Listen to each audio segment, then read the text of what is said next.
Ate Gina, ano nangyari? Bakit duguan ka? Sinong gumawa nito sa'yo? Mila, lumayo ka. Hindi mo dapat na makita ako ng ganito. Hindi ako aalis. Kailangan kang dalhin sa ospital, ate. Ang dami mong dugo. Ate, huwag. Huwag mo kong hahawakan. Hindi mo ako kapatid. Ate, ano bang sinasabi mo? Ako to si Mila. Tsaka bakit ka umiiyak? Bakit ka ba natatakot sa akin? Hindi kita kilala. Hindi kita dapat na makilala. Hindi. Ate naman eh. Paano mo naman sasabihin na hindi mo ako kilala? Eh magkapatid tayo. Diba nga, tayong dalawang magkapatid. Ikaw yung panganay, tapos ako yung bunso. Hindi. Layuan mo ako! Ate, natatakot na ako. Bakit ka ganyan? Bakit ayaw mong magpatulong? Ang dami mong sugat, oh.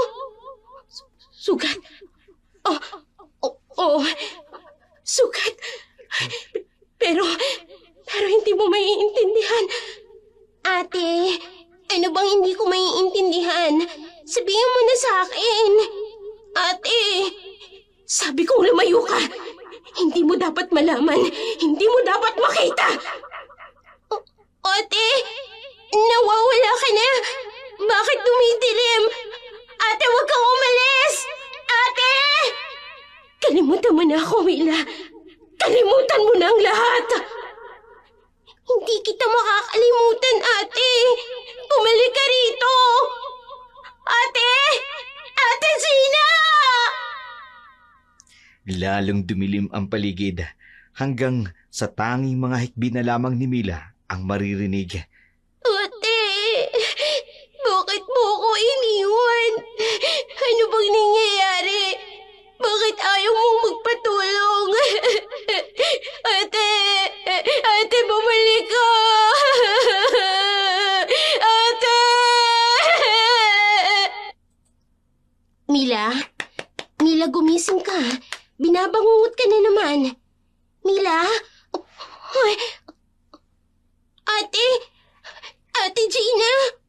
Ay, naku, bumangon ka na. Baka malay tayo sa ruro ng bus sa Batangas Port. Papuntang Katiklan. Ate, ayoko sanang pumunta sa Capiz. Ano ka ba? Nakabook na yung ticket. Hindi na pwedeng bawiin yun. Pero ate, bakit pa natin hahanapin si Itay? Siya na nga itong walang pakialam sa atin eh. Mila, alam mo ba kung gaano kasakit nung iniwan niya tayo? 5 taon lang ako noon. Hindi man niya lang tinignan kung paano tayo naghirap kasama si Inay. Hindi niya nakita kung paano nagkasakit si Inay dahil sa kakaisip kung paano tayo bubuhayin. Naiintindihan kita. Tapos ngayon, hahanapin natin siya. Para ano? Para ipamukha sa atin na wala siyang pakialam, na mas pinili niya ang bagong pamilya kaysa sa atin.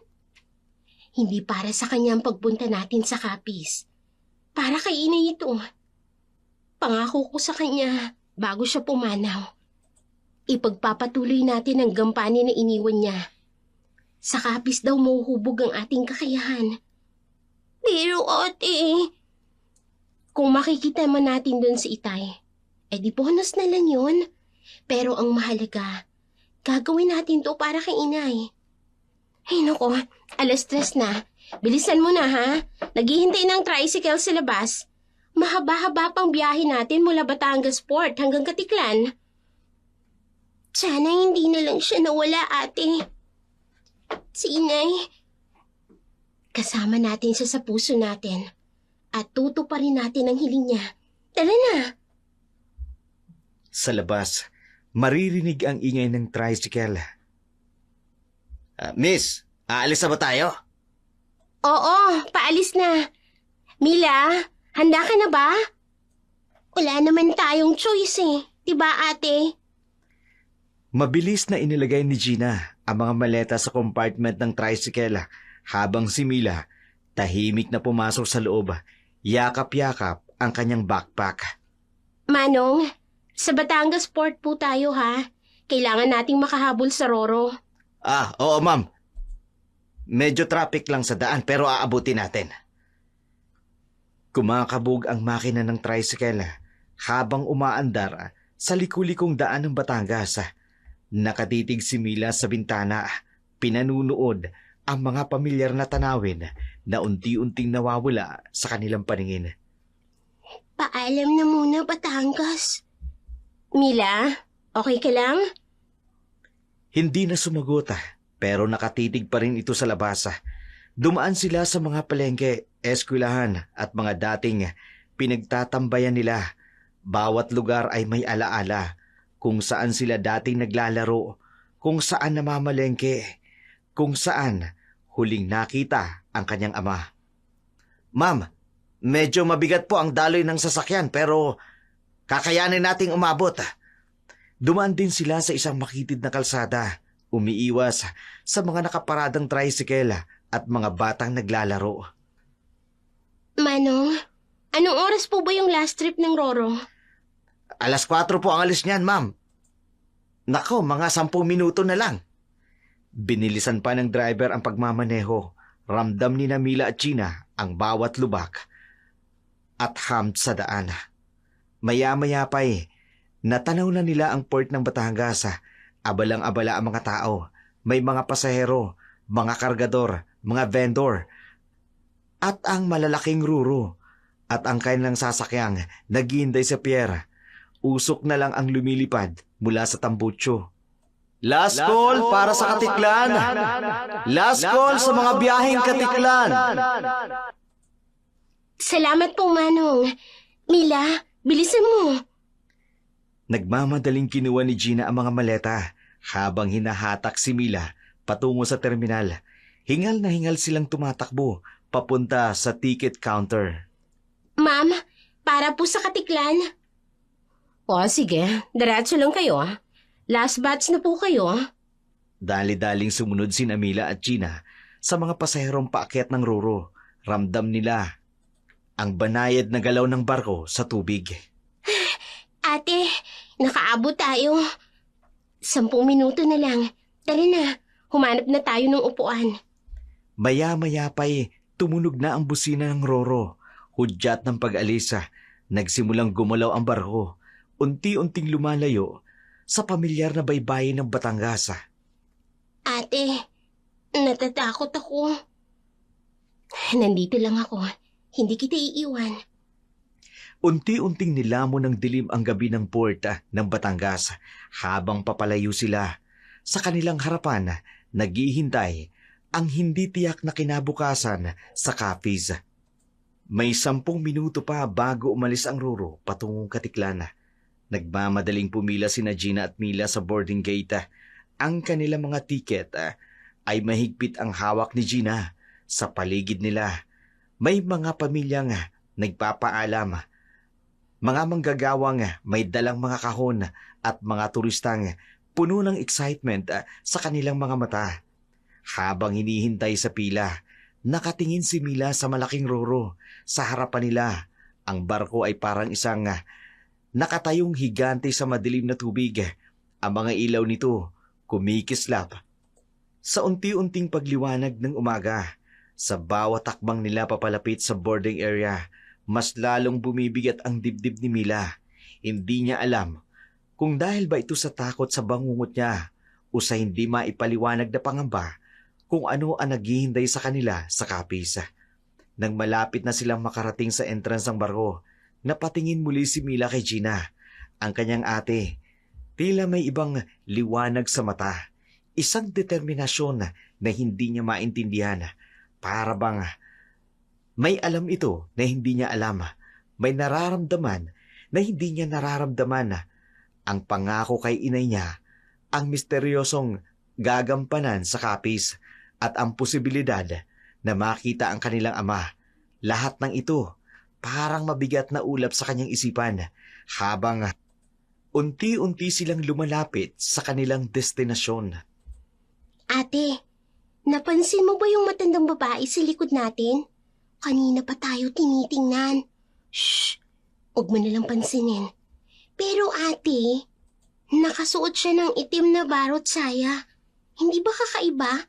Parang hindi bagay sa init ng panahon. Tumingin ka na lang sa dagat. Tumahimik ang dalawa habang pinagmamasdan ang nangangalit na dagat. Ang mga alon ay malalaki at maiitim, parang galit na sumisigaw sa kalangitan. Ang mga seagulls ay lumilipad ng mababa, tila umiiwas sa tumitinding hangin. Ate, hindi ba masyadong masama ang panahon para magbiyahe? Sa likuran nila, naririnig nila ang mahinang pagkanta ng matanda.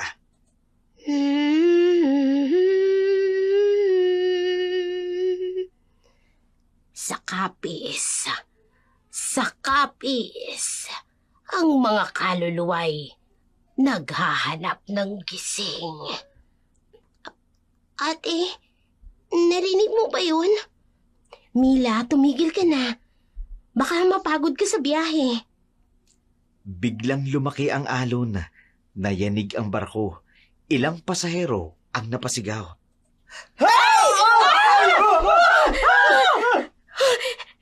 Hindi ko gusto, ate. Para bang may mali. Ang matanda ay lumapit sa kanila. Ang mga matay, tila nangungusa pa. Magkapatid, pupunta ba kayo sa kapis? Pasensya na po, pero kailangan na namin magpahinga. Ay, ganun ba? Pero alam ninyo, hindi lahat ng pahinga ay nagbibigay ng kapayapaan. Muli, isang malaking alon ang tumama sa barko. Ang mga ulap sa itaas, mas lalong dumidilim at ang hangin ay dumadampi sa kanilang balata. Taglay ang kakaibang lamig. Ate, umuwi na tayo. Pero bigla na lang nawala ang matanda. Parang hangin lang na lumipas. Sa malayo, ang kulog parang nagbabantang tumatawa. Konti na lang, Mila, ha? Konti na lang at makakarating na tayo. Ang dagat ay patuloy na nangangalit. Ang mga alon parang kamay na sinusubukang abutin ang barko. Sa ibabaw, ang mga ibon ay nagpapaikot-ikot. Ang kanilang mga huni parang mga babala sa hangin. Ate, pakiramdam ko hindi lang tayong nasa biyaheng ito. Ang Roro ay patuloy na tumatawid sa masalimuot na dagat. Dala-dala ang magkapatid papunta sa isang destinasyon na hindi nila mawari kung ano ang naghihintay sa kanila. Ang mahabang paglalakbay ng magkapatid nagsimula sa Roro mula sa port ng Batangas. Sa loob ng 9 na oras, pinagmasdan nila ang pagbabago ng kulay ng dagat at ng kalangitan. Ang unang oras ay puno ng pag-aalala at hindi mapakaling pag-upo ni Mila habang si Gina tahimik na nagbabasa ng lumang dyaryo. Ang mga alon patuloy na dumadagundong sa gilid ng barko, parang awit na nagpapaalala sa haba ng kanilang tatahakin. Nang makarating na sila sa Katiklan Port, dala ang kanilang mabibigat na maleta. Agad silang nagtungo sa terminal kung saan nakapila ang mga puting series bus patungong Roa City.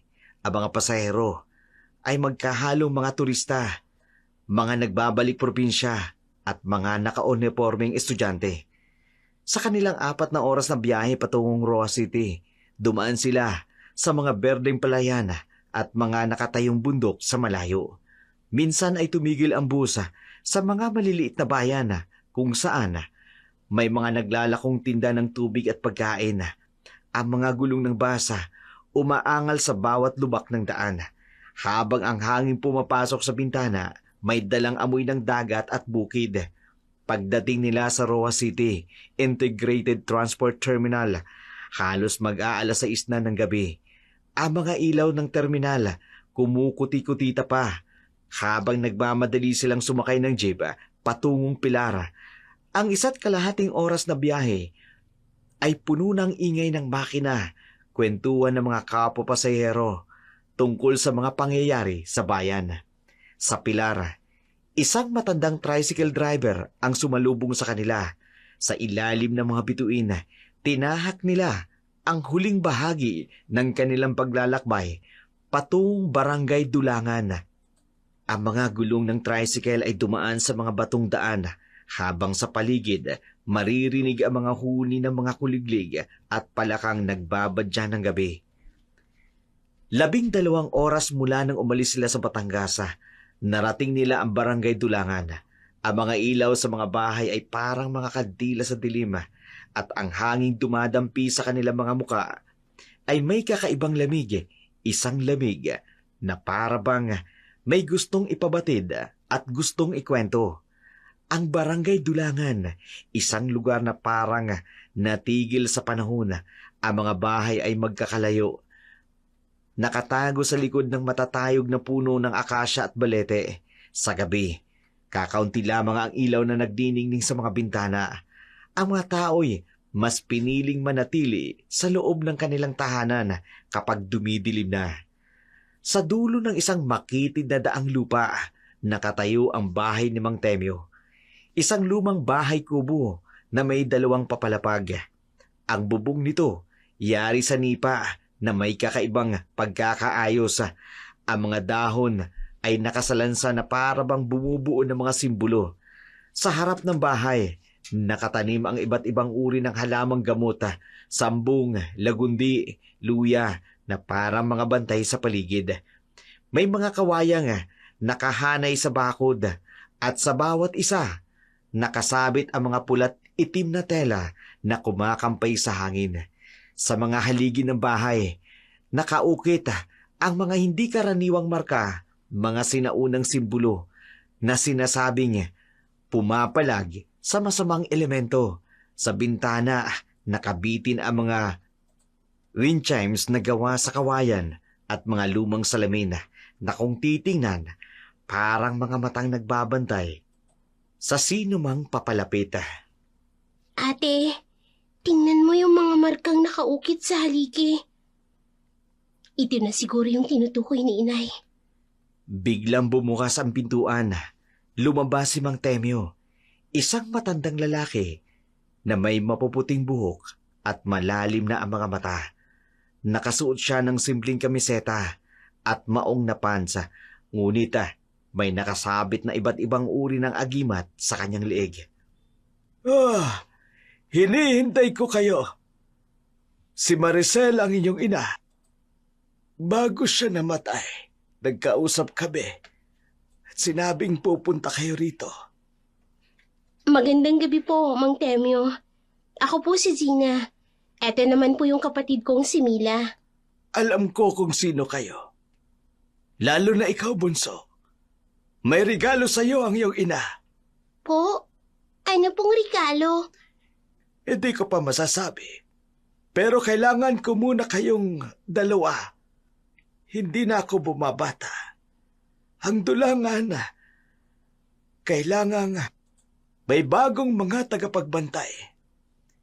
Isang malakas na hangin ang dumaan. Pinagsasayaw ang mga nakasabit na tela sa bakod. Pumasok kayo, dali. Dito. Ayan. Hay, pumasok kayo.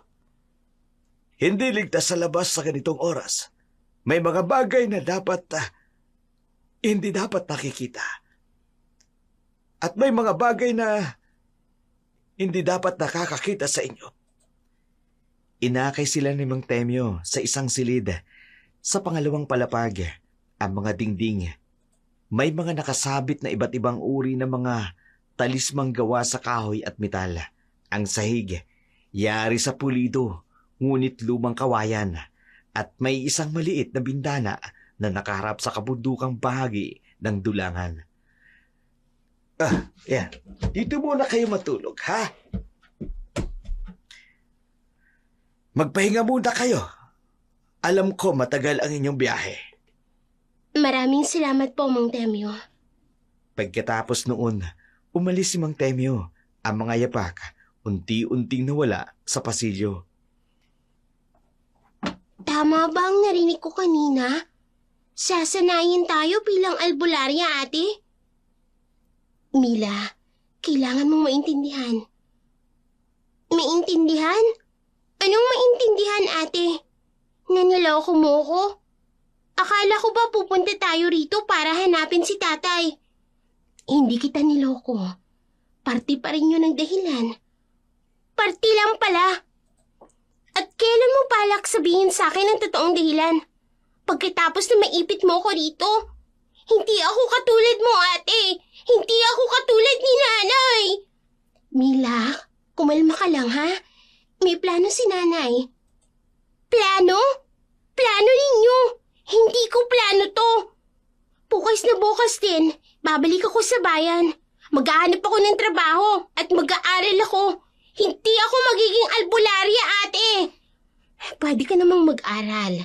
Habang natututo ka rin maging albularya, mas malaki pa nga ang kita dito. Ate, ayoko ng buhay na to. Ayoko ng mundo ninyo. Tama na. Tama nang sumama ako sa'yo rito. Pero hanggang dito na lang. Hindi ako sasama sa mundong gusto niya ni nanay. Mila naman. Nakapagdesisyon na ako, ate. Kung gusto mong maging albularya, di bahala ka. Pero ako, ibang mundo ang tatahakin ko. Tahimik na pumasok ang hanging gabi sa bintana. Dala ang amoy ng mga halamang gamot sa bakuran. Sa labas, ang mga wind chimes ay tumutugtog ng mahihinang himig para bang nagbabadya ng mga darating na pagsubok sa magkapatid. Ano yun? Maririnig ang malakas na kalabog sa bubong at ang boses ni Mang Temyo at Gina mula sa labas ng silid. Sa ngalan ng may kapal! Mang Temyo, Umalis kayo dyan! dumadami sila.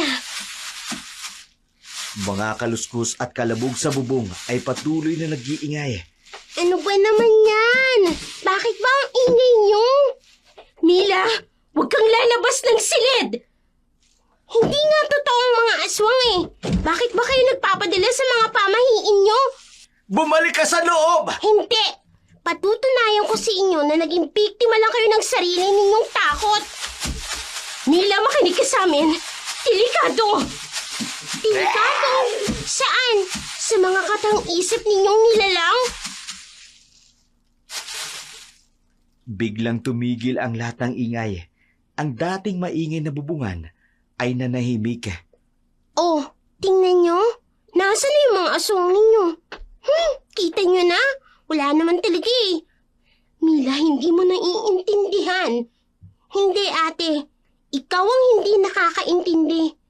Ganyan na ganyan si inay noon eh. Puro kayo takot sa kung ano-ano hindi naman totoo. Minsan, ang mga hindi mo Ay, nakikita... nako. Huwag na po kayong magsalita ng mga palaisipan. Tingnan nyo, oh. Oh, ayan. Oh, diba? Tahimik na tahimik po sa labas. Wala namang aswang, walang engkanto, wala rin kung ano-ano pa. Mila, pakinggan mo ko. May mga bagay na hindi mo pa naiintindihan. Alam ko na at naiintindihan ko na, ate. Ang panaginip ko, yun ang totoo. Babala yun. Mapapahamak tayo rito. Isang gabi pa lang, tingnan mo na yung mga nangyayari. Mila naman, hindi ba ninyo nakikita? Pinaglalaroan ng mga pamahiin ninyo. Ginagawa lang ninyong mahina ang isip natin. Pasensya na po, pero hindi po ako naniniwala sa mga kwentong ito. Hindi lahat ng bagay kailangang makita para maging totoo. Ayoko na nga. Ayoko na pong marinig pa yung mga ganyang salita.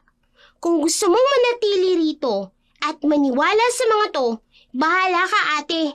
Pero ako, babalik ako sa mundo kung saan may dahilan ng lahat ng bagay. Tahimik na pumasok si Mila sa silid. Iniwan ang dalawang nakatingin sa kanya. Sa labas, ang hanging dumadaan sa mga puno ay parang bulong ng babala. Isang bulong na hindi marinig ni Mila, ngunit ramdam na ramdam ni Gina at Mang Temyo. Nanatiling nakatayo si Gina at Mang Temyo sa sala, nakatingin sa direksyon ng silid ni Mila. Ang mga kandila sa paligid ay naglilika ng mga aninong sumasayaw sa dingding. Napakalakas ng dugo ng pagiging albularya ng kapatid mo.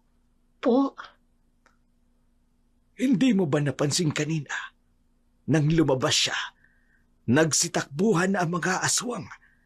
Gina, hindi sila takot sa akin o sa'yo. Takot sila sa kapatid mo. pero Mang Temyo, ayaw niyo po sa mundong ito. Pilit niyang itinatakwil ang lahat ng ito. Kailangan namin siya. Kailangan ng dulangan ang mga katulad niya. Ang mga aswang, dumadami sila. At ako, hindi na ako bumabata. Bawat taon nagbe-birthday ako. At sa pag-birthday ko tumadagdag ang taon. Kaya hindi na ako pabata. Ano pong magagawa natin? May paraan. Dali lang, ha? Eto, kailangan na unti-unti siyang mahulog sa patibong ng kapalarang nakalaan para sa kanya. Hindi po ba masama yan? Piliting gawin ang ayaw niya? Minsan, ang pinakamatinding paglaban ay nangangailangan sa mga taong hindi nila natatanggap kung sino talaga sila. Ngunit habang hindi pa hinog ang kapatid mo, ikaw muna ang aking hahasain. Ako po? Hindi. Siya. Ikaw nga. Para maging dalubhasa ka sa panggagamot, may kakayahang ka ring taglay. Hindi lang kasing lakas ng kapatid mo. Pero sapat. Sapat para matulungan mo siyang unawain ang kanyang tunay na kapalaran. Pagkatapos ng kanilang pag-uusap, sumunod na rin si Gina sa kanyang kapatid. Masayang-masaya ito sa kanyang natuklasan sa kanyang kapatid. Ang problema niya ngayon, kung paano niya ito kukumbinsihin. Natapos ang buong magdamag, naging mapayapa. Hindi na rin bumalik pa ang mga aswang na nanggugulo sa kanila noong nakaraang gabi. Si Mang Temyo naman, tila biglang lumakas dahil sa natuklasan sa dalagitang si Mila. Ang bigla ang pag-alis ng mga aswang nang maramdaman ang presensya ng dalagita. Kinaumagahan, isa sa mga taga-baryo ng dulangan ang dumating sa kanila, kausap ni Mang Temyo. Nakaupo si Mang Temyo at si Mang Tasyo sa malaking selyang beranda. Ang unang umagang, malamig pa'y amoy na ang hamog. Salamat sa Diyos at dumating sila. 3 linggo nang walang tigil ang pambabahula na mga aswang sa amin. Kahapon lang, dumating ang magkapatid. Alam mo ba, Timio, kaninang madaling araw lang, 2 baboy ni Kikoy ang nawala.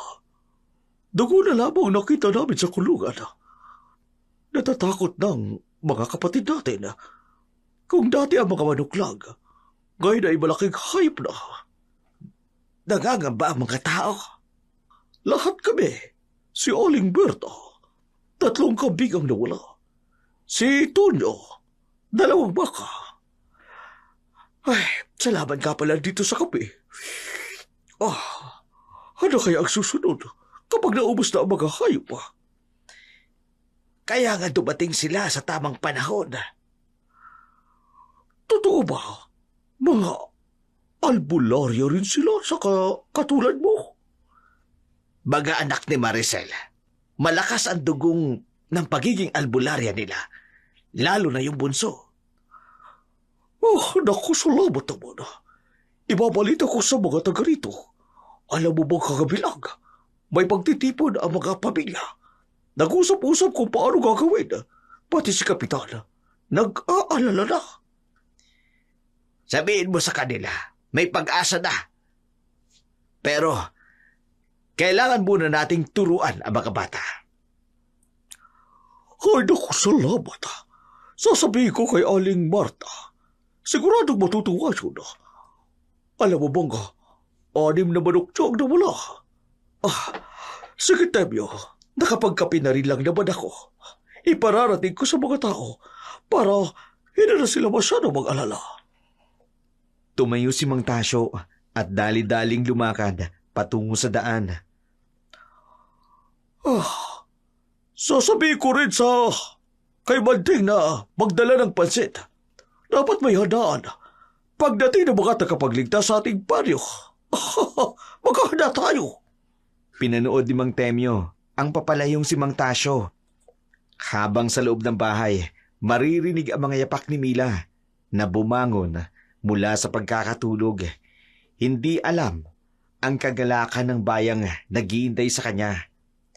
Sa likod ng bahay ni Mang Temyo, sa gitna ng mga halamang gabuta at mga nakasabit na agimata, nagsimula ang unang araw ng pagsasanay. Si Mang Temyo, pinulupot ang mga dahon ng sambong. Uda, kailangan mong makita ang bawat halaman. Hindi lamang ang pangalan, kundi ang kanilang kaluluwa. Kaluluwa po? Hawakan mo. Hawakan mo. Ipikit mo ang iyong mga mata. Damihin mo ang halaman. Anong nararamdaman mo? Parang Parang may dumadaloy na mainit. Yan. Yan ang buhay ng halaman. Bawat isa sa kanila ay may sariling kapangyarihan. Ang sambong, pangontra ito sa masamang hangin. Kapag inilagay mo ito sa ilalim ng unan, lumalayo ang bangungot. Maya-maya pa'y lumipat sila sa isang lumang mesa sa ilalim ng puno ng balete. Ngayon, tuturuan kitang magdasal. Hindi ordinaryong dasal. Mga salitang sinauna pa. Mga bulong na may kapangyarihang magtaboy ng masama. Paano ko po mababasa mga ito? Hindi mo kailangang basahin. Kailangan mong damhin. Tingnan mo. Biglang umihip ang hangin. Ang mga dahon sa paligid ay sumasayaw. Sa ngalan ng hanging silangan, sa kapangyarihan ng lupang kinatatayuan, lumakas ang hangin. Paano niyo po nagawa yun? Hindi ako. Ang kalikasan mismo ang kumikilos. Tayo ay tagapamagitan lamang. Inilabas si Mang Temyo ang isang lumang anting-anting na gawa sa buto. Ito ang magiging sandata mo. Hindi ito ordinaryong kwintas. Gawa ito sa buto. Buto ng isang matandang balete. Kapag binulong mo ang dasal, umaabot sa kapangyarihan ng kalikasan. Nang hawakan ni Gina ang anting-anting, naramdaman niya ang init nito sa kanyang palad. Mainit. Tinanggap ka niya. Mahalaga yan.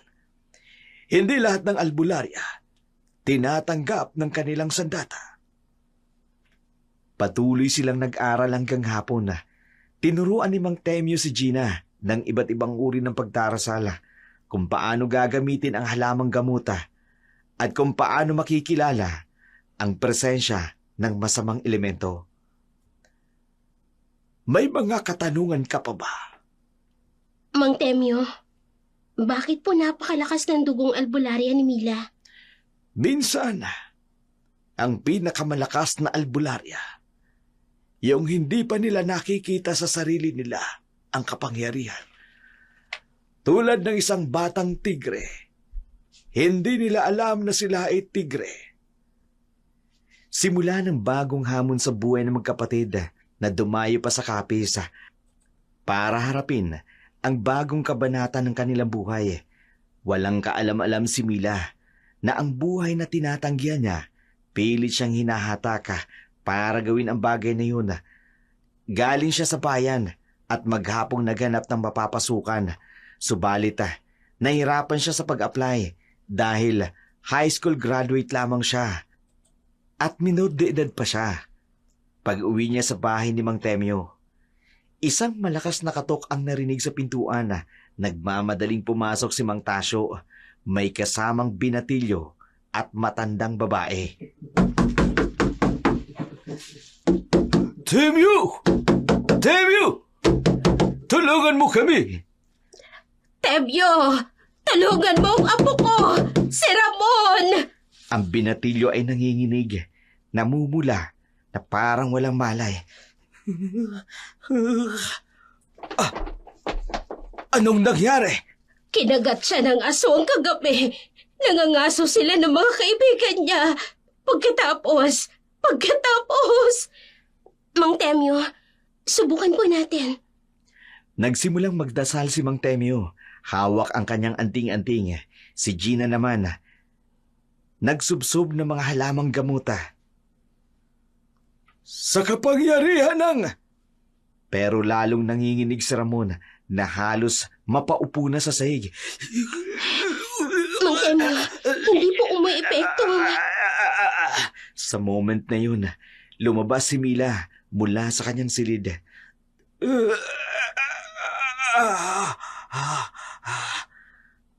Nakita mo, malakas talaga ang presensya ng kapatid mo sa mga aswang. Ano bang nangyayari dito? Bakit kayo nagkakaganyan? Tulungan ninyo ang apo ko. Ano po ba talagang nangyari? Kinagat siya ng aswang kaninang madaling araw. Ay naku, naniniwala po talaga kayo sa mga aswang. Baka naman asong may rabies lang po yun. Lumapit si Mila kay Ramon. Titingnan sana ang sugat nang bigla siyang hawakan ng binatilyo sa braso. Ang lakas mo Bitiwan mo ang kamay ko kung ayaw mong mapahamak. Dahan-dahang lumuwag ang hawak ni Ramon. Pagkatapos noon, humawak naman sa balikat ni Ramon si Mila. Diretso ang tingin na parang may ibinulong sa kanyang tenga. Ikaw ang may kontrol ng sarili mo. Walang ibang makapagdidikta ng buhay mo. Hindi mo kailangang magpadala sa anumang pumupulong sa'yo. Unti-unting bumabalik ang kulay ng mukha ni Ramon. Ingatan mo ang iyong isipan.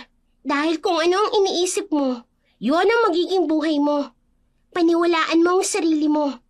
Kumilos ka ng ayon sa gusto mo, hindi sa gusto ng iba. Unti-unting nagbabago ang ekspresyon ni Ramon. Parang may liwanag na bumabalik sa kanyang mga mata. Salamat. Salamat. Anak, ay, salamat. Bumalik na ang dating si Ramon. Hindi ko alam kung paano ako magpapasalamat. Pero, wala naman akong ginawa. Minsan, ang pinakamalakas na gamot ay ang pagpapaalala sa isang tao kung sino talaga siya. Tumayo si Ramon. Mas malakas na ang tindig. Para akong nagising sa masamang panaginip. Pero nung sinabi mo ang mga salitang yun, parang nagbago. Tunay kang ang albularya.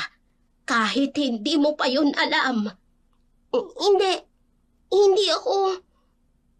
Ate. Binaliwala niya ang mga nagawa niya dahil ayaw niya talagang tangkilikin ang pagiging albularya. Alam niyang malaki ang responsibilidad nito at may pangarap din siya sa buhay na kailangan niyang gawin. Ayaw niyang sundan ang yapak ng kanyang ina. Buong buhay nito ginugol sa pagiging albularya. Maya-maya pa'y tumungo na ito sa kanyang silid at nagpahinga at maya-maya pa'y sumunod naman ang ate niya sa kanya. Sa loob ng kanilang silid, nakaupo si Mila at Gina. Magkabilang kama ang kanilang kinauupuan. Ang liwanag ng buwan ang tanging nagbibigay ilaw sa kanilang pag-uusap. Napakagaling mo kanina, Mila. Hindi yung kagalingan, ate. Normal lang yun. Normal? Ilang oras naming sinubukan ni Mang Temyo na pagalingin si Ramon. Lahat ng dasal, lahat ng gamot, wala. Pero ikaw, isang tingin mo lang. Mind setting lang yun, ate. Parang sa computer lang. Kailangang i-reformat ang utak niya. Nakakulong lang siya sa kaisipang may aswang. Binago siya ng isip niya, kaya nakawala siya. At sinong nagpabago ng kanyang isip? Hindi ba ikaw? Hindi ko maintindihan kung bakit sobrang pilit niyong gawing espesyal ang mga nangyayari. Siya nga pala, kumusta pala ang paghahanap mo ng trabaho? Ay, di nga. Ang hirap palang mag-apply, ate. High school graduate lang naman kasi ako. Sino naman tatanggap sa akin? Tumayo si Gina. Kinuha ang isang sobre sa kanyang bag. May ibibigay pala ako sa iyo. Ano naman yan? Galing kay Aling Martha at kay Ramon. Binuksan ni Mila ang sobre. Napahinga siya ng malalim nang makita ito. 5,000? Hindi, ate. Hindi ko pwedeng tanggapin to. Pasasalamat nila yan. May kaya naman pala sila. At isipin mo, ilang minuto lang, 5,000 na. Ilang araw kang magtatrabaho para kumita ka ng ganyan. Pero ate... Mila, binigyan ka ng kakayahan. Bakit hindi mo gamitin? 2 bagay ang magagawa mo. Makakatulong ka sa mga tao at matutulungan mo rin ang sarili mo. Sapat na to para sa enrollment ko. Hindi ba parang tama lang? Gusto mo makapag-aral? May paraan para magawa mo yun. Hindi mo kailangang pumili. Pwede mo namang gawing pareho. Para kang si mama magsalita. Kasi tama siya. Alam mo ba kung gaano siya nagpupumilit na tulungan kang makita ang regalo mo? Hanggang sa huli? Ate naman, hindi mo kailangang maging katulad ko o katulad ni mama. Pwede kang maging ikaw. Mag-aral ka, magkaroon ng trabaho. Pero wag mong kalilimutan ang kakayahan mong tumulong sa iba. Naging palaisipan sa kanya ang mga sinabi ng kanyang kapatid. Sa isang banda, kung ipagpapatuloy niya ang pagiging albularya, makatutulong nga talaga ito para sa kanyang pag-aaral. Kung magpapaabot naman ng tulong pasasalamat ang matutulungan niya, pero sa loob-loob niya, gusto niyo pa rin na ibang paraan. Lumipas pa ang ilang mga araw ng pananatili nila sa Baryo Dulangan. Bumalik ang binatilyong pinagaling niya. Nagbigay ng bulaklak at tsokolate bilang pasasalamat. Sa labas ng bahay ni Mang Temyo, habang palabas si Mila sa bahay, naruroon si Ramon nakatayo sa tabi ng mga halamang gamot. May hawak siyang pink na bulaklak at tsokolate. Oh, ikaw pala. Mukhang magaling ka na. Oo. Salamat sa'yo, ito nga pala, para sa'yo. Ha? Teka, manliligaw ka ba? Ha? Hindi, magpapasalamat lang talaga, promise. Sus, alam mo ba, mahilig akong magbasa ng mga humanities. May mga kahulugan ng mga bagay-bagay. Lalo na yung mga ganitong bulaklak. Ganun pa? Anong kahulugan? Pink flowers, simbolo ng pagmamahal na may halong kasiyahan. Tapos, tsokolate pa, simbolo ng sweetness. Sure ka, pasasalamat lang? Promise, makikipagkaibigan lang talaga. Pero kung may darating na something else, hindi naman ako magrereklamo. Grabe ka ha, kakakilala lang natin.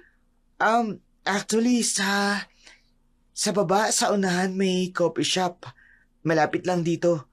Pwede tayo mag-usap dun minsan tungkol sa sinasabi mong humanities book.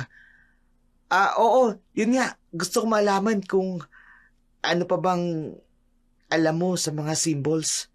At sus, ikaw talaga. Nagdadahilan ka pa eh. Hindi gusto lang talaga kitang makilala bilang kaibigan. Oo na nga. Joke lang. Ang bango naman ito.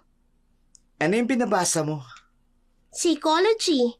Gusto ko kasing maintindihan kung bakit ganun mag-isip ang mga tao. Kaya pala. Kaya mo ko napagaling. Naiintindihan mo kung paano gumana ang isip. Hindi naman. Minsan kasi, kailangan lang talaga ng tao ng konting encouragement.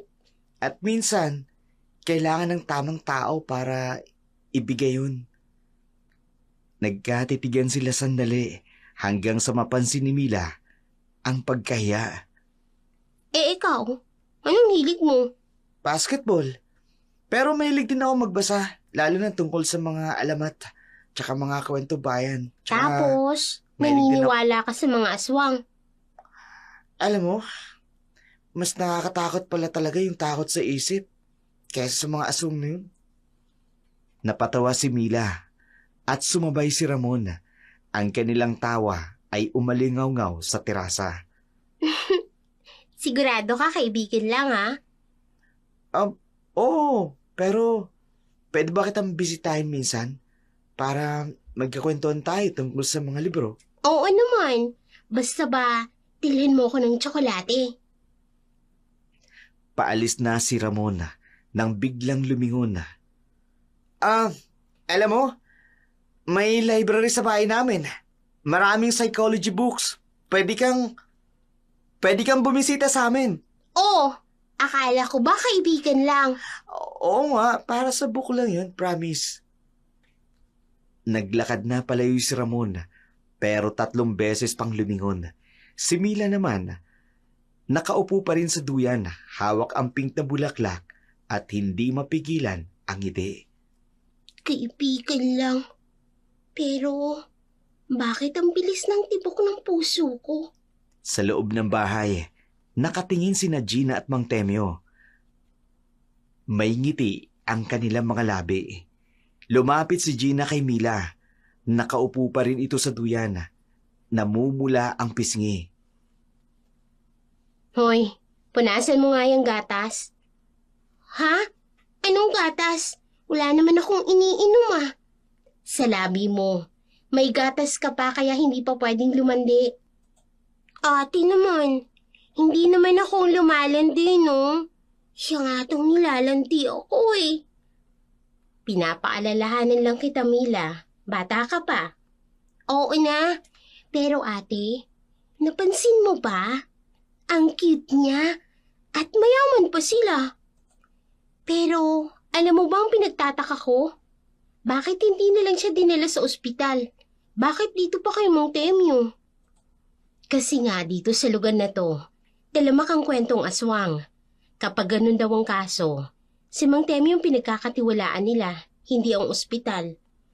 Hey, naku ate, hindi pa rin nagsisink in sa utak ko ang lahat ng to. Para bang napunta tayo sa ibang mundo? Hindi ka pa rin naniniwala? Hindi ko alam. Ang dami kong hindi naiintindihan. Bakit ganito?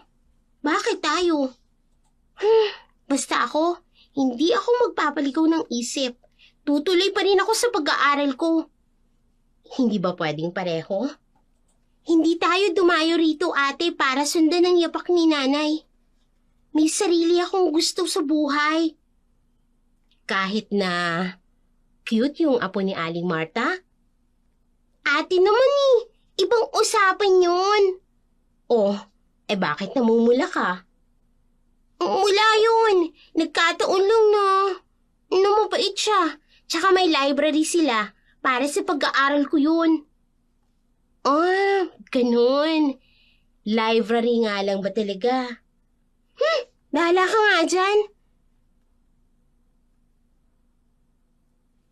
Pumasok na si Mila sa loob ng bahay, pero bago pumasok, huling beses na tumingin sa direksyon kung saan umalis si Ramon. Ay, bunso. Minsan ang tadhana, may mga plano na hindi natin naiintindihan. Bagamat ang tadhana na ang naglalapit kay Mila sa pagiging albularya, pero siya naman itong pilit na tumatanggi. Lumipas pa ang mga araw. Napapadalas pa ang pagbisita ni Ramon Marcos sa kanila. Bagay na napapansin naman ni Gina, kaya pinaalalahanan niya ang dalawa. Payag siya na maging magkaibigan lamang ang dalawa. Pero hindi siya payag kung lalagpas pa doon. Pinaalalahan na niya rin si Ramon. 15 pa lamang ang dalawa. Hindi pa sila pwedeng lumagpas sa mga bagay na hindi dapat. Nakinig naman ang dalawa. Pero lalong nagiging malapit ang dalawa. Isang hapon, kararating lang ni Gina mula sa ilog dahil naglabas siya ng mga labit nila at may nakita siyang maraming tao sa labas ng bahay ni Mang Temyo. Agad niyang kinausap ang tiyuhin. Pagpasok pa lang ni Gina sa bakuran, may daladalang basang-basang damit nang makita niya si Mang Temyo na malungkot nakaupo sa terasa. Mang Temyo, bakit po ang daming tao sa labas? Magpapagawa sila ng mga pangontra sa aswang. Lahat sila'y natatakot na. May nangyari po ba? Hindi na hayop ang biktima ngayon, Gina. Tao na.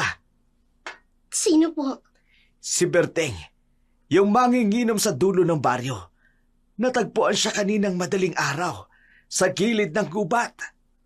Paano niyo po nalaman na aswang? Alam ko kung paano kumakain ng aswang. Hindi sila kumakain ng basta-basta. May paraan sila. At ganun po ang nangyari kay... Oo. Nakita siya ni Mang Tasyo. Lasing na lasing daw kagabi si Berteng. Sumisigaw ng sumisigaw sa may gubat. Sinabihan pa niyang umuwi na. Kung nakinig lang sana. Dumaan ang malamig na hangin. Kaya ngayon, lahat sila'y natatakot.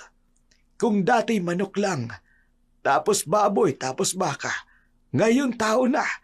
Hindi na sila makontento sa mga hayop.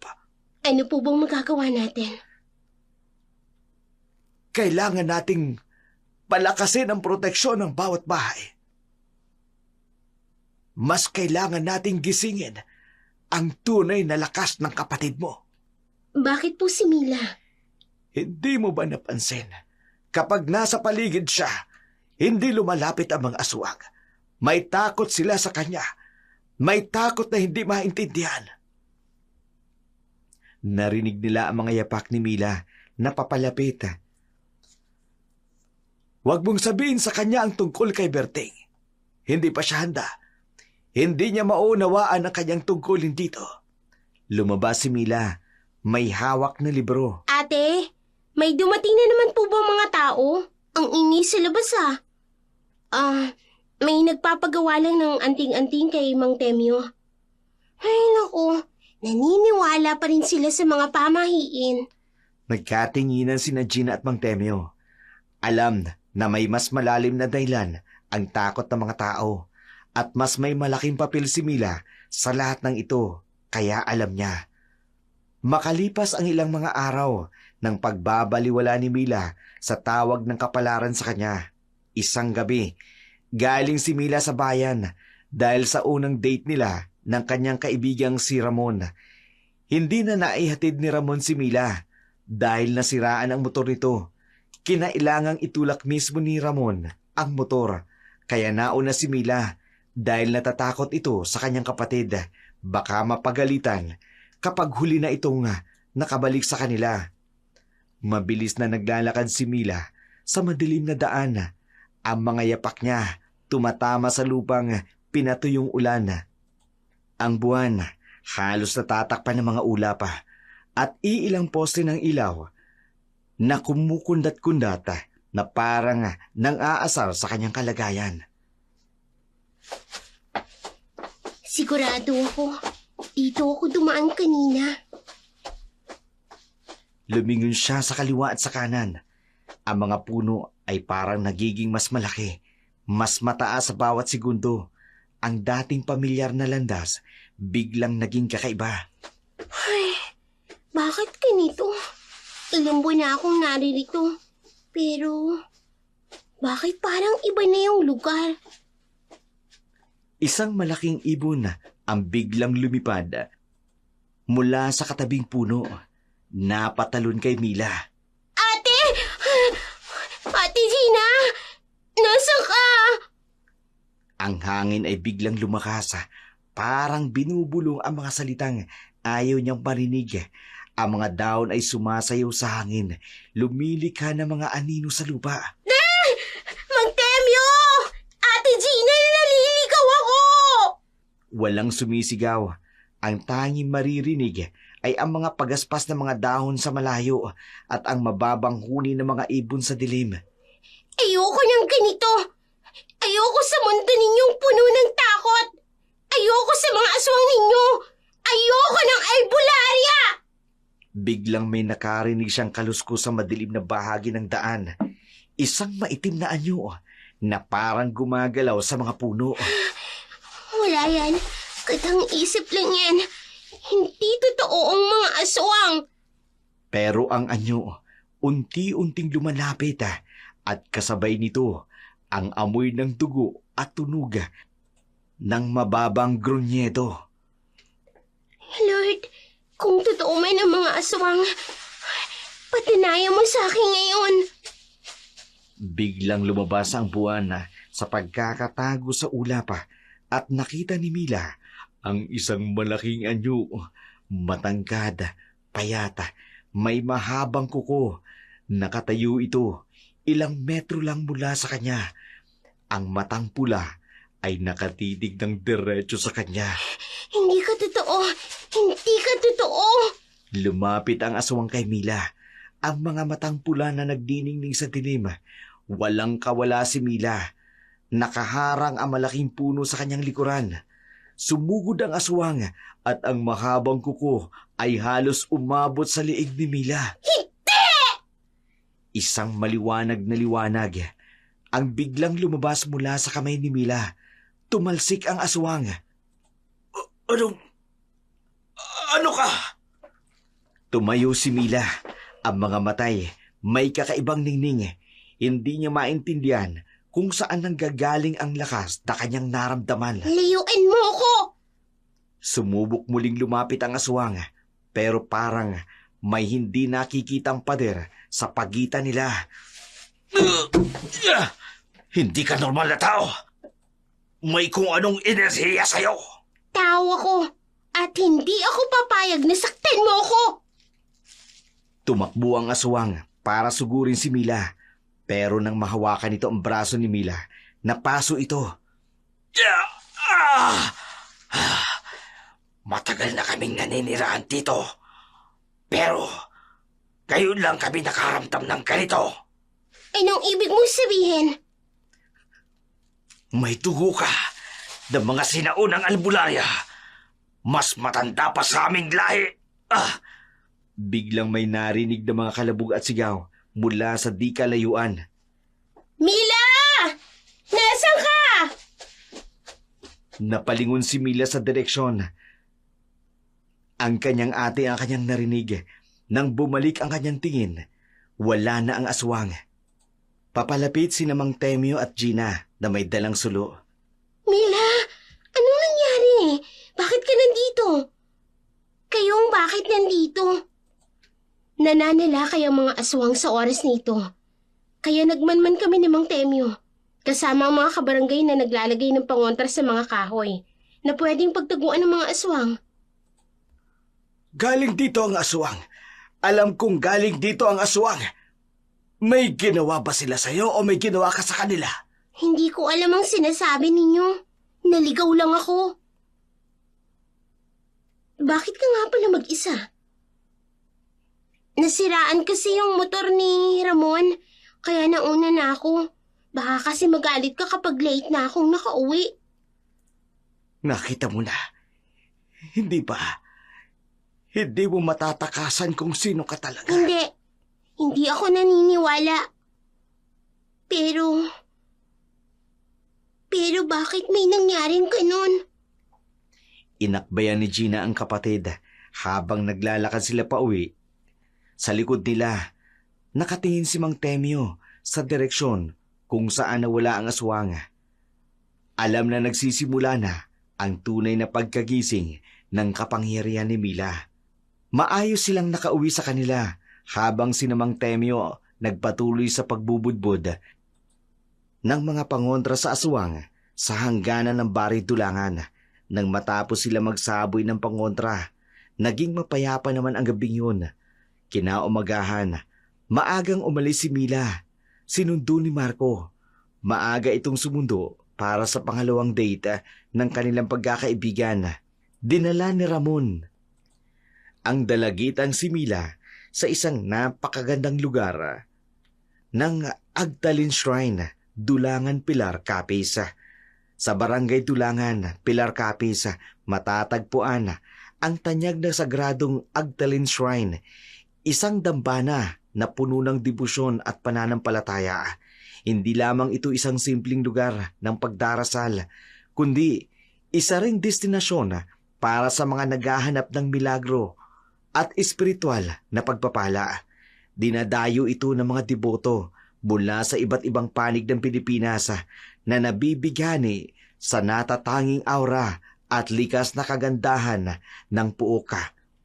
Ang Agdalin Shrine nakatayo sa tuktok ng isang burol mula kung saan matatanaw ang napakagandang tanawin at kalikasan, ang kabundukan sa paligid at ang baybayin ng Pilar na nagiging likas na backdrop na tila isang paanyaya para sa katahimikan ng pagninilay. Sa bawat sulok, nararamdaman ang karaniwang hangin na puno ng halimuyak ng luntiang mga puno at halaman. Ang malamig na simoy, tila umaalalay sa bawat panalangin. Dinadala ito sa kataas-taasang kapangyarihan. Ang sentro ng dambana ay ang 48 talampakang estatwa ng Birheng Maria na itinuturing isa sa pinakamalaki sa bansa. Nakatayo ito ng matayog, isang simbolo ng kadalisayan at kapayapaan. Sa simpleng disenyo nito, naruroon ang grandeur at solemnidad na parang imahe mismo na nagmamasid at nagbabantay sa mga debotong nananalangin. Ang estatwa, tila naglalaman ng isang tahimik na mensahe ng pagmamahal at pagpapala, nagbibigay inspirasyon sa mga dumadalaw.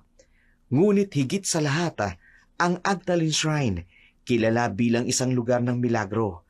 Maraming deboto ang naniniwala sa taimtim na pananalangin dito na nagdadala ng kagalingan, kasaganahan, kasagutan sa mga hinaing.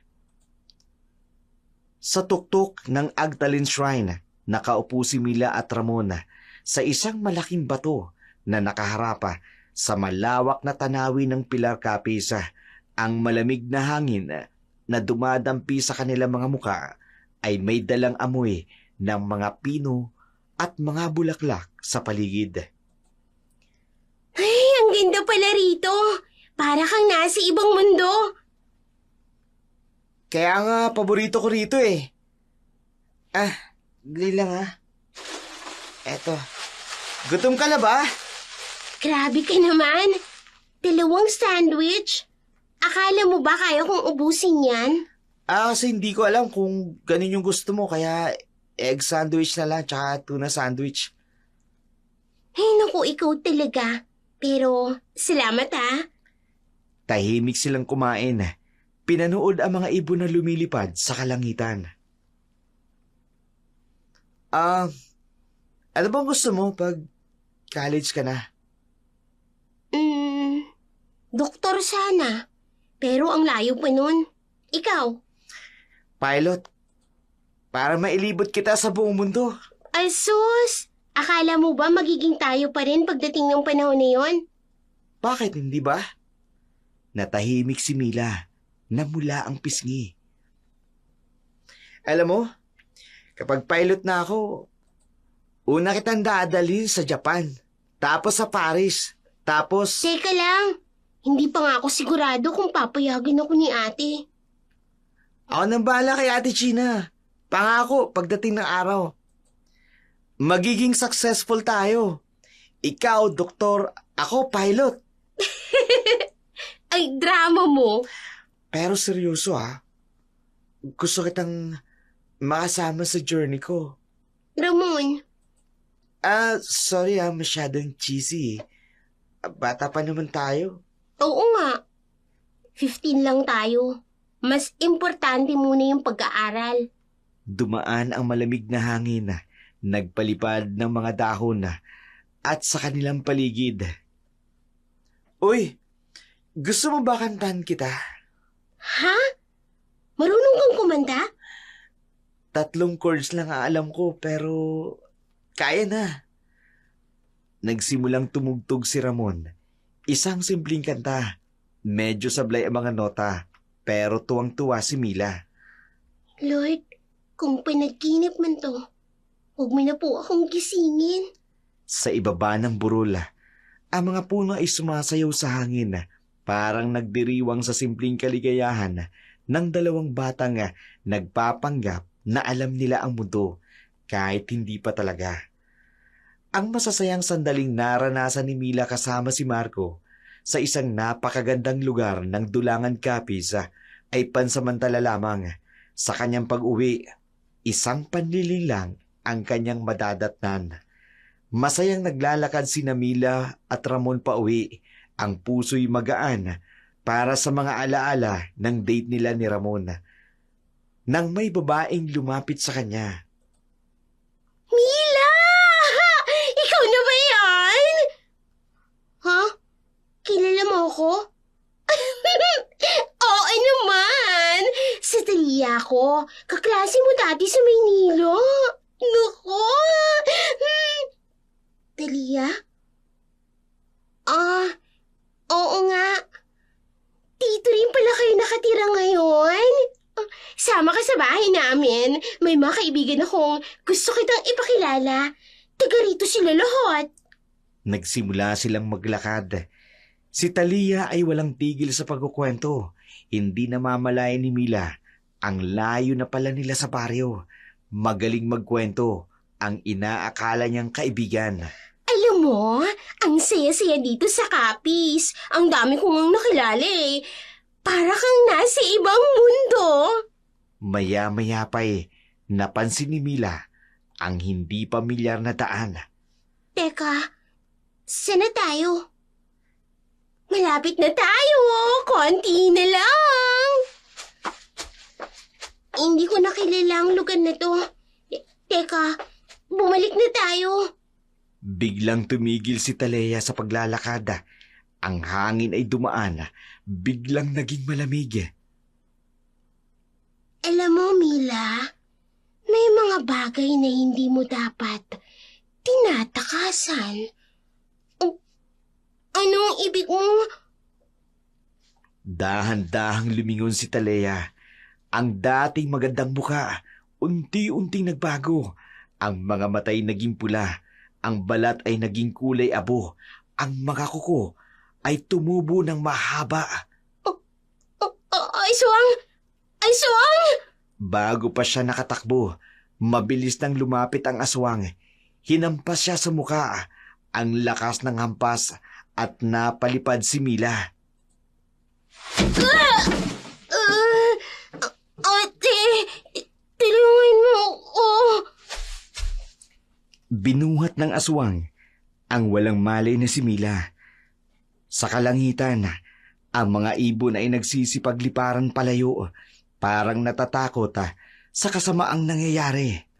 Ngayon, makikita natin kung gaano kalakas ang dugo ng albularya sa'yo. Dala-dala si Mila. Lumipad ang aswang patungo sa pinakamalalim na bahagi ng gubata kung saan hindi na naaabot ng liwanag ng araw, kung saan naghihintay ang iba pang mga aswang. Paparating pa lang sina Gina at Mang Temyo nang makita nila si Ramona na nakaupo sa hagdana, tila nag-aalala. Ate Gina, nakita niyo po ba si Mila? Ha? Hindi ba kasama mo siya?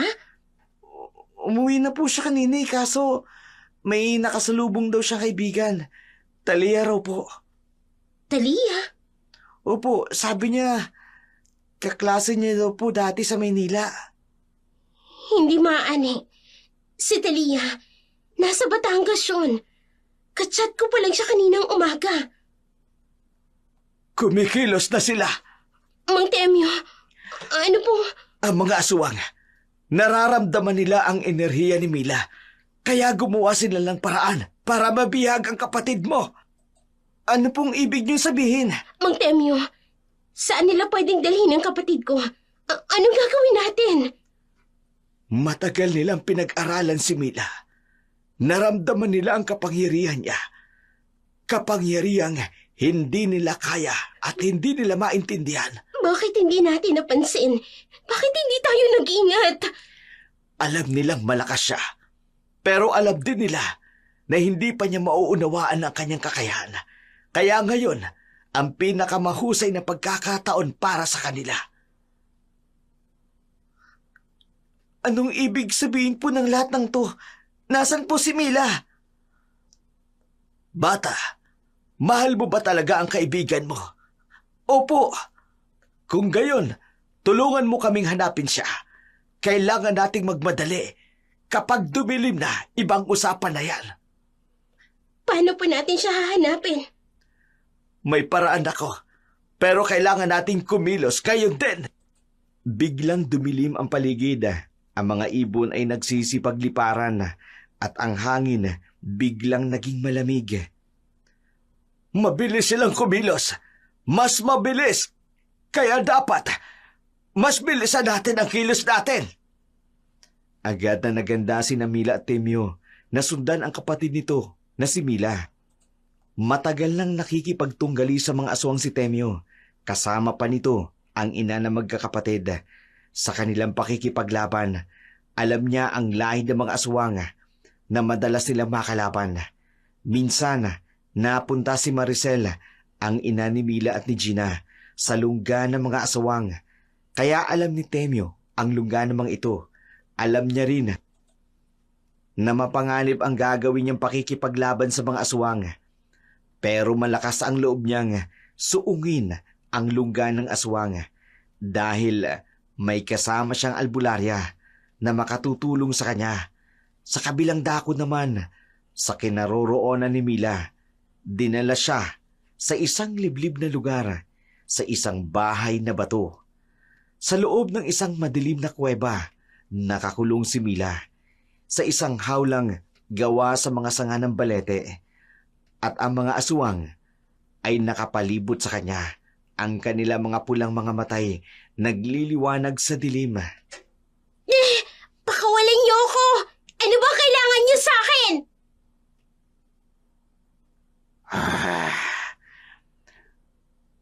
Huminga ka muna dyan, batang albularya. Hindi ako albularya. Ayoko sa mundo ninyo. Hindi mo ba alam? Ang enerhiya sa katawan mo, mas matanda pa sa aming lahi na kailangan namin. Sino ka ba? Ano bang gusto mo sa akin? Hindi na kailangang malaman mo kung sino. Ang mahalaga, nakakulong ka na. Dito ka na mananatili hanggang sa kabilugan ng buwan. Bakit? Anong gagawin ninyo?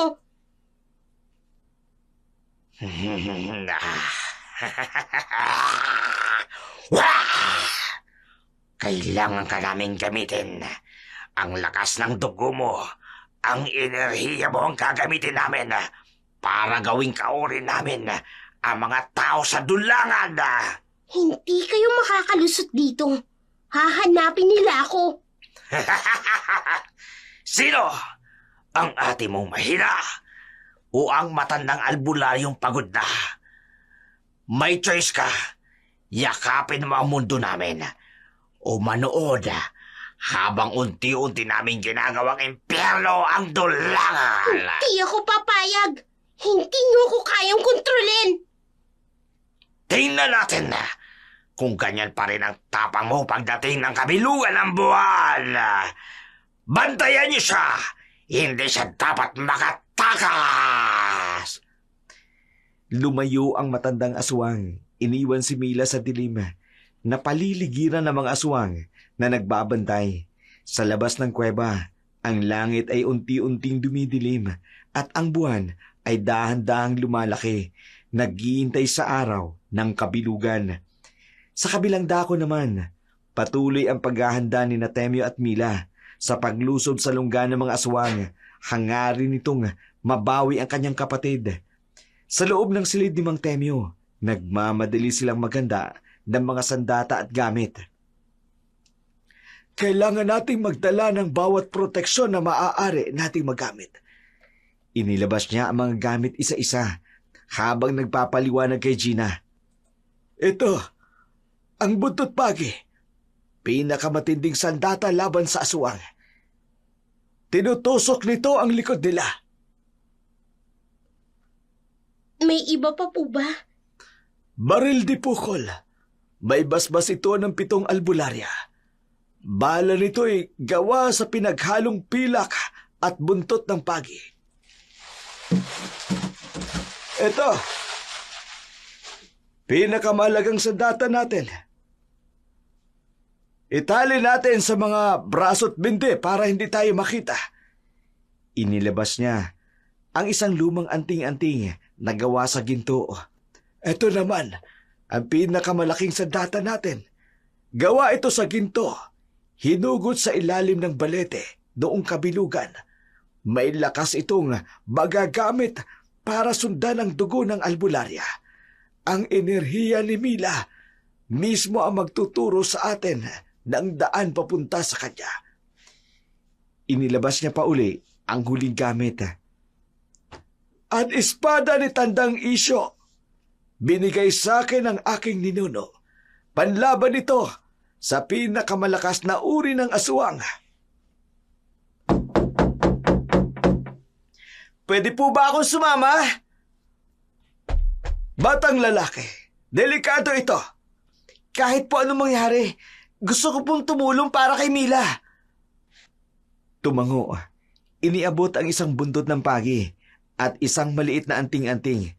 Kung gayon, ikaw ang magdala ng mga gamit para sa proteksyon at tandaan. Kapag nakita mo ang tunay na anyo ng aswang, huwag kang titingin ng diretso sa mga mata nila. Tinapos nila ang pagliligpit ng mga gamit. Bawat segundo ay mahalaga. Mang Temyo, tsak po ba kayong mahanap natin siya? Itinaas ang anting-anting na nagsimulang kumintab. Oo! Nakatingin sa liwanag ng anting-anting. Nararamdaman ko, malapit lang siya. Pero kailangan nating magmadali. Tumingala sila sa bintana kung saan unti-unting lumalalim ang dilim ng takip silim. Mula sa bahin Mang Temyo, nagsimula silang maglakad patungo sa pinakamalalim na bahagi ng kagubatan. Ang anting-anting sa liig ni Mang Temyo na nagliliwanag sa dilim. Parang isang maliit na bituing gabay sa kanilang paglalakbay. Sa bawat hakbang, lumalalim ang dilim at lumalala ang katahimikan. Ang dating pamilyar na mga puno ay unti-unting nagbabago ang anyo. Ang mga sanga, parang mga kamay na nag-aabot. Ang mga dahon, kumakampay na parang mga kaluluwang naliligaw.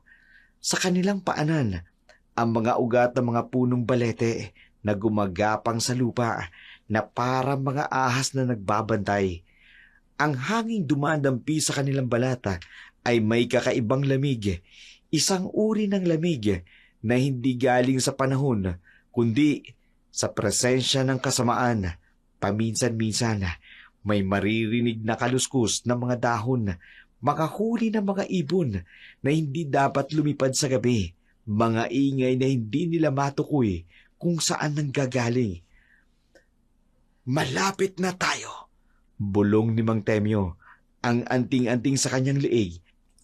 Mas matindi ang pagkinang. Dito nagsimula ang kanilang teritoryo. Nakarating na sila sa isang bahagi ng gubat kung saan ang mga puno ay hindi normal ang pagkakatubo.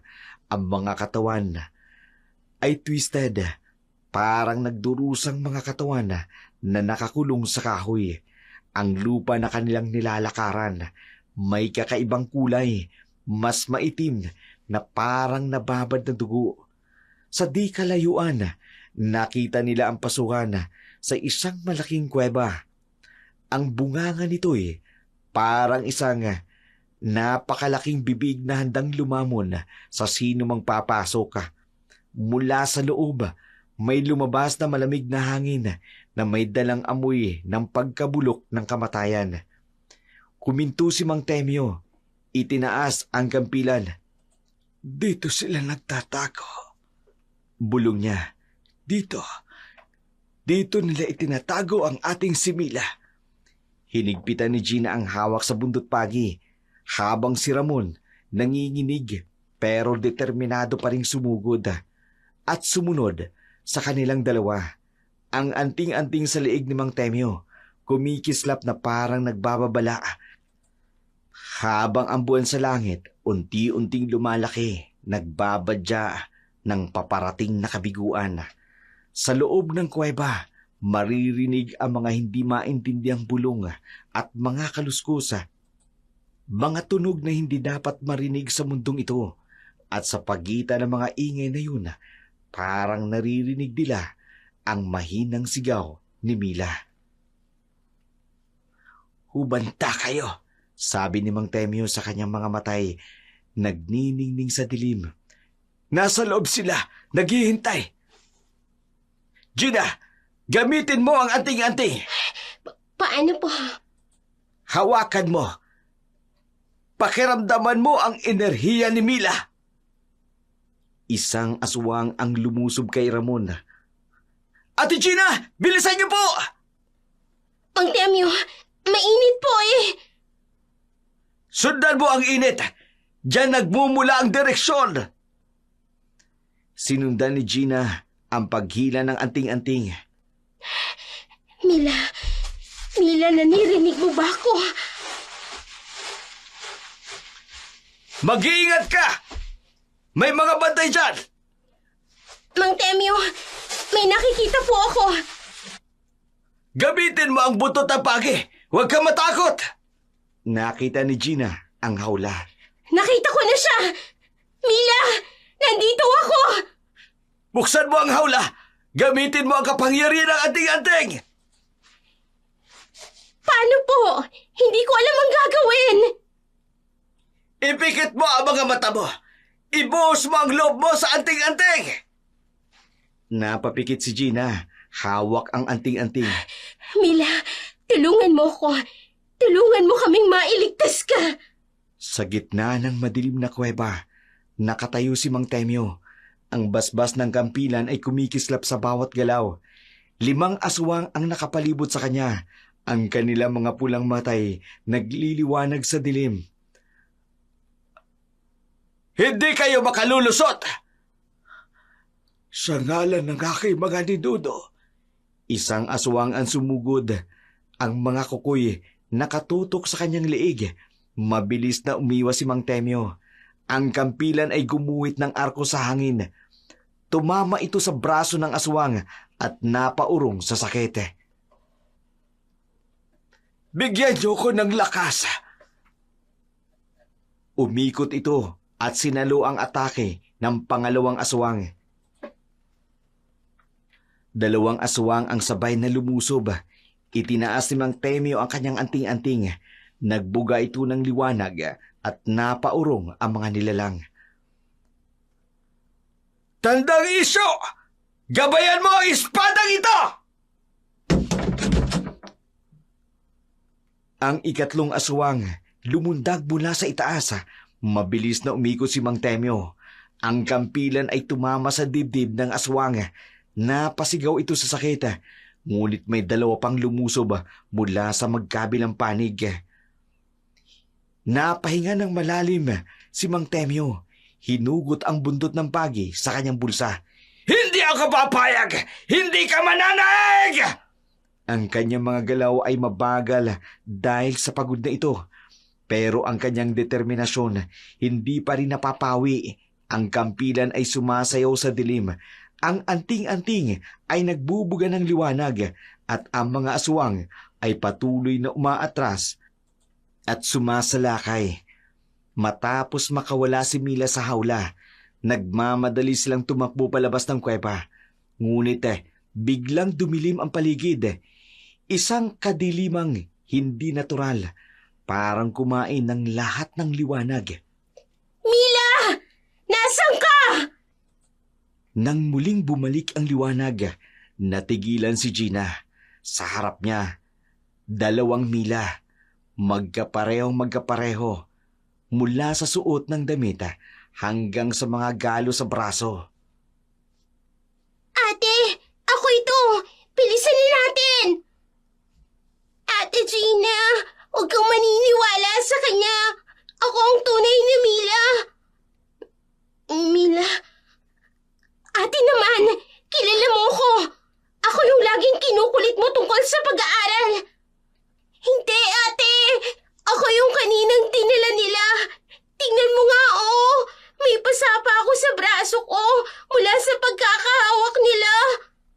Pareho silang may pasa sa braso. Paano? Ate, tandaan mo yung sinabi mo sa akin kagabi na hindi mo ako pipilitin na maging albularya. Hindi! Tandaan mo yung date ko kay Ramon sa Agdalene Shrine. Ikaw pa nga ang nang-aasar sa akin, ate. Pareho silang umiiyak. Pareho silang nangangamba. Pareho silang mukhang Mila. Ang kapatid na pinangakong poprotektahan ni Gina. Panginoon, tulungan niyo ako. Sa dilim ng gabi, ang mga anino'y parang tumatawa sa pagkalito ni Gina habang ang 2 Mila ay naghihintay sa kanyang pagpapasya. Sa pagkalito, hinawakan ni Gina ang kamay ng 1 Mila. Ngumiti agad, ngunit naramdaman niyang ang kakaibang lamig nito bago pa siya makaalpasa. Naghubog na ang kamay sa mahabang kuko at pumunit sa kanyang balat. Ang 2 Mila ay naghubog sa tunay na anyo nito, isang matandang babaeng aswang at mas malaki at mas malakas kaysa sa iba. Tumakbo ka na! Hanapin mo si Mang Temyo! Ate! Bilisan mo! Hindi tayo pareho dapat na mamatay rito! Tumakbo si Mila palabas ng kuweba. Ang mga paay halos hindi na tumutungtong sa lupa sa bilis. Ang mga sigaw ng kanyang ate ay umaalingaw-ngaw sa mga dingding ng kuweba. Sa likuran niya, narinig niya ang pinakamatinding sigaw ni Gina. Isang sigaw na puno ng sakit at pagdurusa. Napatigil siya sa pagtakbo. Ang kanyang buong katawan ay nanginig.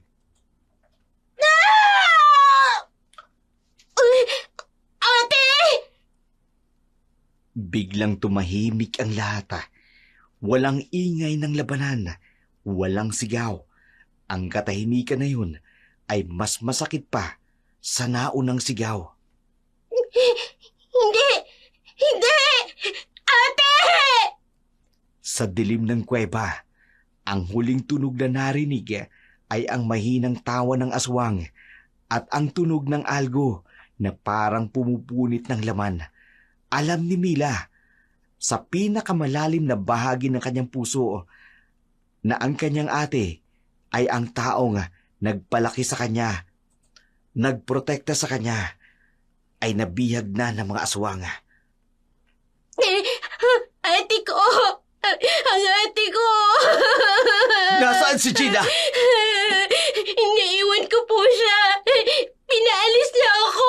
May aswang. Sundan mo ko! Bilisan mo! Sumunod ka! Tumakbo silang pabalik sa loob ng madilim na kuweba. Ang kanilang mga paay nadudula sa basang lupa. Ang anting-anting ni Mang Temyo ay nagbibigay ng mahinang liwanag sa kanilang daan. Ate! Ate, patawarin mo ako! Sa isang malaking silid ng kuweba, nakita nila si Gina. Nakatayo siya sa gitna, nakatulala sa kawalan. Hindi na siya gumagalaw. Ate! Sandali!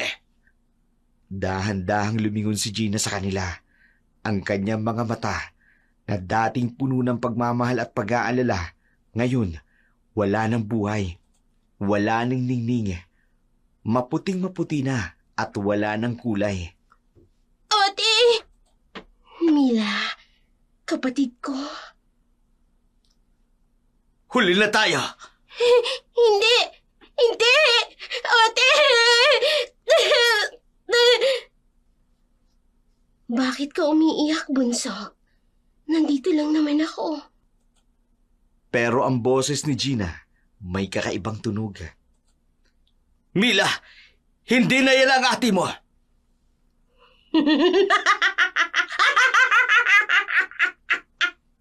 Tumawa si Gina, isang tawang walang kahit katiting na pagmamahal o kaligayahan. Isang tawang galing sa impyerno. Huli na tayo! Mila, nasugatan na ng aswang ang ate mo! Magiging kalaban na natin siya! Hindi! Hindi! May kakaibang enerhiya ang bumalot kay Mila. Ang kanyang mga matay nagdiningning sa dilim at ang hangin sa paligid ay naging mainit. Kayo! Kayo ang may kasalanan! Lumabas ang mga natitirang aswang mula sa dilim kasama ang kanilang pinuno. Ngunit si Mila, hindi na ang dating Milang takot sa kanila. Ipakita mo sa amin ang iyong galit! Batang Albularya! Sumugod ang mga aswang kay Mila, pero may hindi nakikitang puwersa ang tumutulak sa kanila palayo. Bawat aswang na lumalapit ay napapaurong, napapasigaw sa sakit. Ibalik niyo ang ate ko! Ang enerhiya sa paligid ni Mila ay lumalakas. Ang mga bato sa kuweba nagsisimulang mahulog at ang mga aswang isa-isang bumabagsak sa sakit. Natumba ang pinunong aswang sa lakas ng kapangyarihan ni Mila. Malakas ka! Pero may isa ka pang laban! Anong ibig mo sabihin?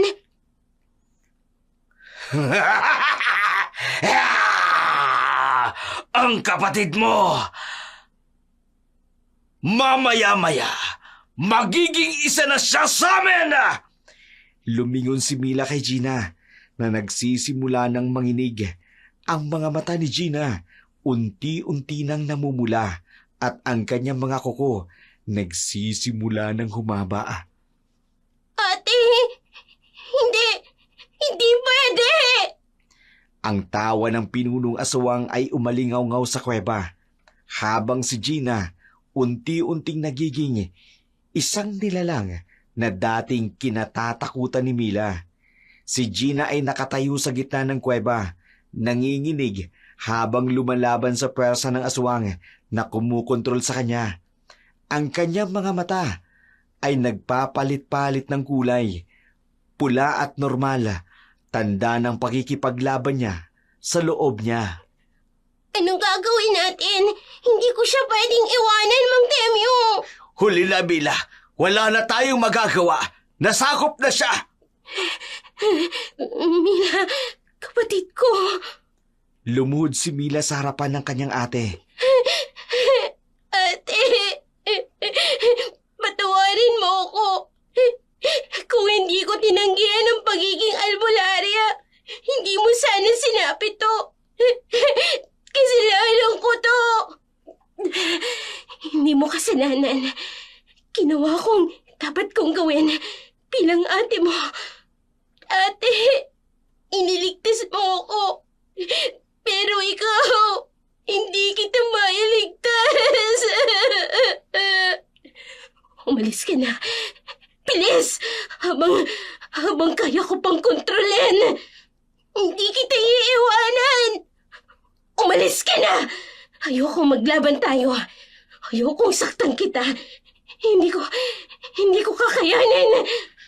Kailangan na nating umalis, Mila! Ate! Ate ko!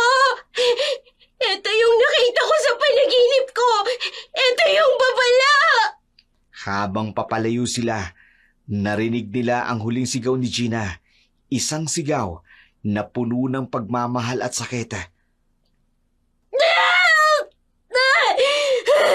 Mahal kita, bunso! Patawarin mo ako! Tumakbo sila palabas ng kuweba. Ang mga luha ni Mila tuloy-tuloy sa kanyang mga pisngi. Nagkatotoo ang panaginip ko. Mawawala sa akin ang ate ko.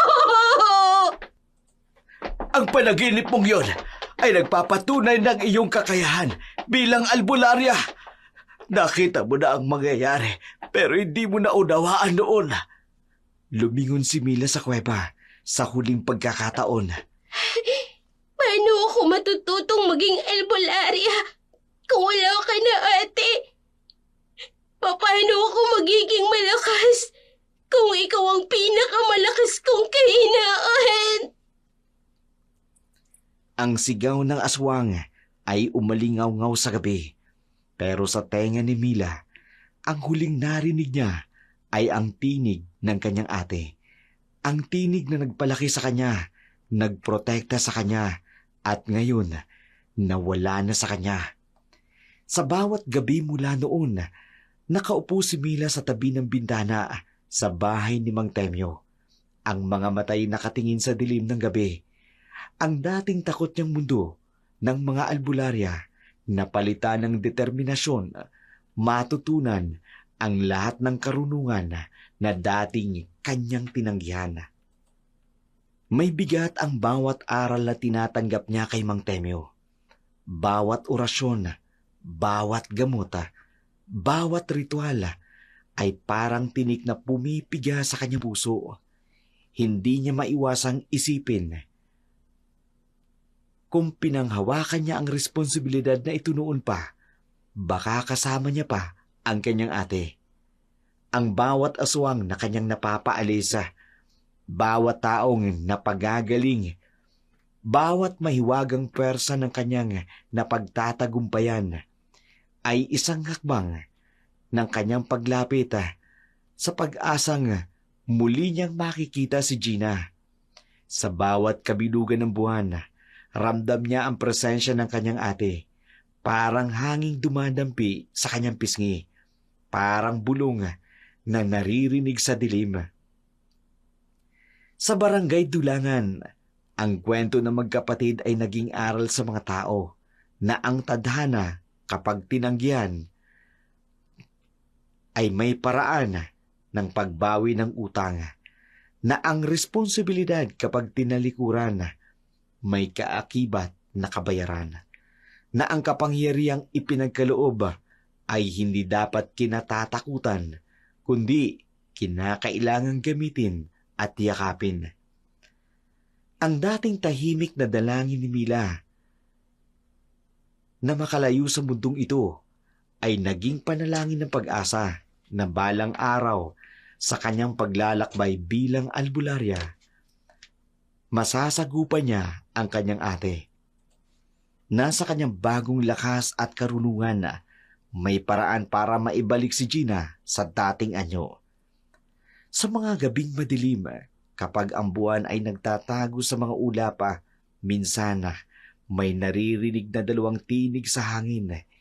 Isang albularyang tumawag ng kanyang nawawalang kapatid. Isang aswang na nakikipaglaban pa rin sa dilim sa loob niya, sapagkat sa huli, ang pinakamalalim na aral ay ito. Ang bawat responsibilidad na ating tinatakasan may kapalit na kapalaran, at minsan ang halaga nito'y mas mabigat pa sa pasaning ating tinatakasan. Naway inyong kinapulutan ng aral ang kwentong aming ibinahagi sa inyo. Bago po tayo maghiwa-hiwalay, nais po munang batiin namin ang mga nag-comment sa ating latest video po na in-upload. Sabi po ni Cherry Mukbanga salamat naman po at nakamit nila ang lupa para sa kanila. Happy listening po. Sabi naman po ni Shana Montero ganito din ang pinagdaanan po ng parents ko for almost 25 years. Buti na lang po, teacher na ang mama ko, kahit papano may alam sa batas. Sabi naman po ni Marisol Pipano, napakagaling na mga tauhan, I love it. Gustong gusto ko talagang tinatapos At nakakatuwa dyan yung time na nabaliw si Don sa tawang naubo din. At naubo din ako. Shout out from Adjaman. God bless po. Shout out din po, sabi po ni Antonio Lintan. Kumatha pa ng maraming kwentong kagaya nito na nakawiwiling pakinggan. Meron ka pang makukuwang aral. Maraming salamat, Antonio Lintan. Ang susunod po nating basahin ay mensahe po ni Corazon Nepe. Tama, tumulong ang dar sa sariling ama ko. Natalo ang may-ari ng lupang sinasaka ni Papa. Sabi naman po ni June Jimeni, hello to everyone listening. Thank you po, Dark Shadow, sa new upload. Sabi naman po ni Baybago Zapalon, late po masyado pero salamat sa bagong upload. And sabi naman po ni Alma Naong, this is true story dahil kahit kami noon pa pero wala kaming kakayahan na maging aswang kaya umalis na lamang kami sa lupang tenant na 10 years po. Sobrang wala pong karahasan.